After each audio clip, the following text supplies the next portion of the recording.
अभी हम लोग पहुंचे हुए हैं झुमका गांव में, जो बेहरा पंचायत के अंतर्गत आता है और सिकटा प्रखंड में। यहाँ के जो माननीय विधायक जी हैं, हमारे वीरेंद्र गुप्ता जी यहाँ पे उपस्थित हैं। हम इनसे कुछ बात करने की कोशिश करेंगे। सर, आपका स्वागत है जी। यहाँ पे आप उपस्थित हुए हैं, क्या कारण है, क्या रीज़न है कि आप यहाँ पे आए? अखिल भारतीय खेत एवं ग्रामीण मजदूर सभा का 7वां राज्य सम्मेलन बेतिया में होना है, जी जो 7-8 नवंबर को जी जो ऐतिहासिक एक समाजवादी क्रांति का दिवस है, जी उस समय पर होगा। जी तो उसी की तैयारी के क्रम में जी गांव के जो मजदूर हैं, गरीब हैं, जी उनका ये सम्मेलन है। जी और आज जो मोदी की सरकार है, जी वो सबसे ज़्यादा जो हमले कर रही है गांव के मजदूरों पर, गरीबों पर हमले कर रही है। जी उसने एक तो गांव के मजदूरों को मनरेगा में जो काम मिलता था, जी तो वो मनरेगा को उसने धीरे धीरे ख़त्म करना शुरू कर दिया। जी और कार्यस्थल पर मजदूरी नहीं मिलना, मजदूरी में बहुत देर होना, और मजदूरी की जो दर है जी वो कानून से एकदम अलग हट करके गैर कानूनी तरीके से जी मजदूरी की व्यवस्था उसने किया है। केंद्र सरकार के अपने कानून के हिसाब से 429 रुपये से कम किसी मजदूर की मजदूरी नहीं होनी चाहिए, लेकिन मोदी सरकार ने 228 रुपया बिहार के मनरेगा मजदूरों के लिए मजदूरी निर्धारित किया है। तो ये पूरा तौर पे सर, एक सेकेंड, उतना भी सर नहीं मिलता है। हाँ, उतना नहीं मिलता है, वो अलग बात है। लेकिन सबसे पहले तो निर्धारण का सवाल है कि 429 रुपया का कानून है, और कानून से उलट होकर के 228 रुपया आप मजदूरी तय कर रहे हैं कि बिहार में हम मनरेगा के मजदूरों को इतना ही देंगे। उसमें मनरेगा के पोर्टल वगैरह के माध्यम से भी आपको कब मिलेगा मजदूरी, कब नहीं मिलेगा, बहुत तरह का बात उसमें एक अलग लफड़ा है। कार्यस्थल पर मजदूरों को मजदूरी नहीं मिलती, और इसमें बहुत सारे काम हो जाने के बाद भी केंद्र सरकार पैसा जल्दी देती नहीं है।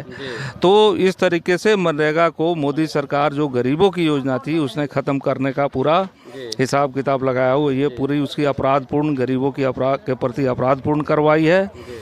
तो इस सम्मेलन में ये मुद्दा उठेगा। दूसरा बात है कि जो लोग रेलवे की ज़मीन में बसे हैं, केसरे हिंद की ज़मीन में बसे हैं, किसी की सरकारी जो ज़मीन में बसे हुए हैं, सीधे मोदी सरकार उन पर बुलडोजर चलवा रही है। और बिहार में जबकि है कि जिन गरीबों का वास भूमि नहीं है, घड़ारी की ज़मीन नहीं है, उनको सरकार 60,000 रुपया ज़मीन खरीद के लिए देती है। उसमें जितना ज़रूरी है उतना तो नहीं दे पा रही है, लेकिन मोदी सरकार जो है वो केंद्रीय तौर पे गरीबों के वास आवास के लिए कानून होना चाहिए, उसकी गारंटी होनी चाहिए कि जो गरीब के पास वास भूमि नहीं है तो मजदूरी की रेट आप कम ही दे रहे हैं, तो वो ज़मीन लेने की स्थिति में ही नहीं रहेगा, तो आप उसको मदद करिए। इसके लिए कानून बनाइए कि वास भूमि खरीदने के लिए ज़मीन देंगे और पक्का मकान भी देंगे। लेकिन मोदी सरकार ने उल्टे बिहार में तो 2 साल से कोई पक्का मकान वाली योजना आई ही नहीं। 2 साल से तो सभी गरीबों का पक्का मकान ही बंद है। तो ये भी गरीब विरोधी कार्रवाई है। और हमारे गाँवों से जो बाहर जा रहे हैं नौजवान, बाहर काम करने, प्रवासी मजदूर, तो उनको 8 घंटे पहले करते थे तो 1 दिन का काम था, अब वो 12 घंटा का काम का कानून बना दिए। तो मजदूरों को गुलाम बनाने का, कंपनियों को गुलाम मजदूरों के साथ शोषण किया जा रहा है हर जगह। हाँ, तो इसके खिलाफ जो है अभी स्मार्ट बिजली मीटर के नाम पर केंद्र सरकार जबरदस्ती थोप रही है ना, प्राइवेट के द्वारा। हाँ, ये पूरे निजीकरण, बिजली का निजीकरण भी हो रहा है, और पूरे तौर पे स्मार्ट मीटर के नाम पर गरीबों से ज़्यादा पैसा और कैसे ऐंठा जाए, आम जनता से कैसे पैसा ऐंठा जाए, इसका हिसाब किताब जबरन लगाया जा रहा है। तो इन तमाम चीज़ों के खिलाफ में पूरे बिहार के गरीब हैं, और मोदी की सरकार जो है उसकी तमाम गरीब मजदूर विरोधी नीतियों के खिलाफ बेतिया में सम्मेलन हो रहा है। तो उस सम्मेलन के लिए पूरे तैयारी में ये गांव-गांव के लोग सहयोग कर रहे हैं, गरीब लोग सहयोग कर रहे हैं उस सम्मेलन को सफल करने के लिए।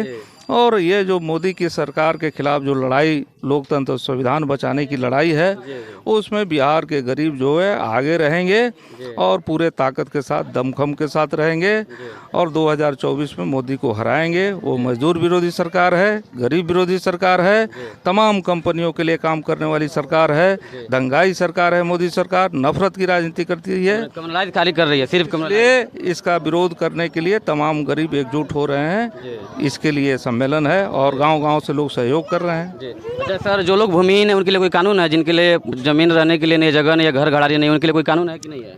वहीं तो बात की जा रही है कि एक तो बिहार सरकार सर्वे करा रही है कि कौन कौन भूमिहीन है और उस हिसाब से कौन नहर की ज़मीन पर, सड़क की ज़मीन पर, रेल की ज़मीन पर, किसी सरकारी ज़मीन पर है तो सरकार इसकी सर्वे करा रही है। इसकी एक व्यवस्था बिहार में होने वाली है। लेकिन ये बिहार सरकार और केंद्र सरकार की दोनों की क्षमता में अंतर है, लेकिन केंद्र सरकार इस मामले में कोई नियम कानून नहीं बना रही है। तो ये लड़ाई जो हम लोगों की है कि केंद्र सरकार वास आवास का कानून बनावे और जो 2 साल से पक्का मकान बंद है उसको चालू करे और जिन गरीबों को वास भूमि नहीं है उनके लिए वास भूमि खरीद की व्यवस्था करे।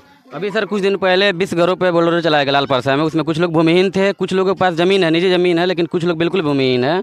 और उसमें ही बताया गया था कि कुछ लोग ऐसे भी हैं जिनको इंदिरा आवास के द्वारा से बनाया गया था। इसके बारे में आप क्या कहेंगे?